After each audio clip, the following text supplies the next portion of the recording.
Not surprising that there was talk of a subpoena in that meeting that the president's attorneys had with the special counsel and his deputy James Quarles back in early March.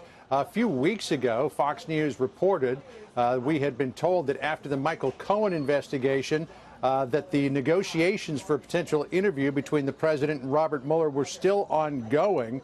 The person told Fox News, quote, "What's the alternative to an interview? A subpoena to appear before a grand jury?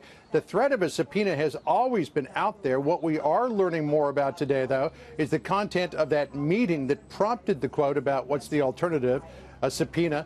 President's then lead outside attorney John Dowd confirmed to Fox News that he told Mueller and his deputy, James Quarles, that this isn't some game. You are screwing with the work of the President of the United States. According to Dowd, Mueller responded by saying, well, he could always issue a subpoena to compel the president to testify before a grand jury. Certainly there is historical precedent for that.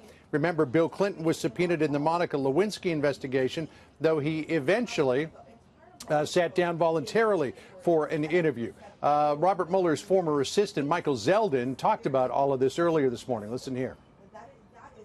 I think what we saw was a breakdown in communications between former attorney Dowd and Mueller, where Mueller and Dowd were trying to work out a deal for the voluntary testimony. Dowd wouldn't budge. Mueller said, if you don't budge, I'm going to subpoena you. That subpoena is something that I think I will prevail on, and so make your choice. Dowd is a fierce defender of the president, but denies to Fox News that he was the source of either this leak or the leak of questions that were published in the New York Times on Monday night. The president this morning weighing in with a tweet saying, you know, there are a lot of other things going on in the world besides the Mueller investigation, but let me also talk about the Mueller investigation as well. The president tweeting, there was no collusion, it is a hoax, and there is no obstruction of justice. That is a setup and a trap. What there is negotiations going on with North Korea over nuclear war, negotiations going on with China over trade deficits, negotiations on NAFTA, and much more witch hunt. So the president clearly, Sandra, is pushing back against all of this. But, you know, the fact that there is that threat, if you want to call it, of a subpoena out there may, in fact, compel the president to sit down with Mueller in some way, shape, or form.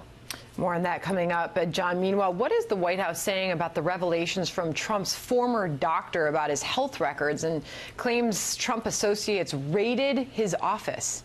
Well, the White House is pushing back strongly against that. Let me get to that in just a second. But there's a new allegation that's been raised by Bornstein. And that allegation, we haven't heard from the White House on this yet, is that the statement that Bornstein put out about the president's health during the campaign was dictated to him by President Trump. Bornstein wrote, if elected, Mr. Trump, I can state unequivocally, will be the healthiest individual ever elected to the presidency. In an interview, Bornstein says that he dictated that whole letter. I didn't write that letter. I just made it up as I went along. The White House also pushing back against the claims that Bornstein leveled against Keith Schiller, the president's former head of security and former director of Oval Office operations, and Alan Garten, Trump Organization attorney, that in February, a couple of days after Bornstein had revealed that the president was taking Propecia to combat hair loss, he revealed that to the New York Times, that Schiller and Garten came in and raided his office, taking all of the president's records. The White House pushing back against that yesterday, saying, look, there was no raid, and it's protocol for a president's personal physician to turn records over to the White House medical unit. Listen here. As is standard operating procedure for a new president, the White House medical unit took possession of the president's medical records. Again, nothing from the White House yet in this latest allegation that the president dictated that health report, but we'll keep digging.